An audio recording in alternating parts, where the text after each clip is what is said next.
This Lego set, Raiders of the Lost Ark, Temple of the Golden Idol. That is one cool looking Lego set. I ain't even gonna lie. I'm not really into Legos, but this is pretty cool. It's more of those big Lego sets. It had a typewriter.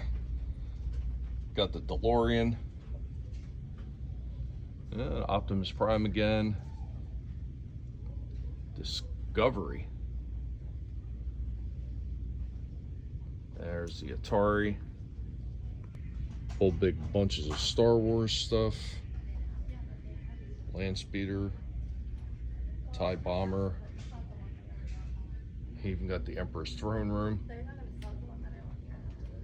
And a bunch of Harry Potter stuff, Minecraft. Like, they are just stocked with Lego stuff right now. Like, holy cow.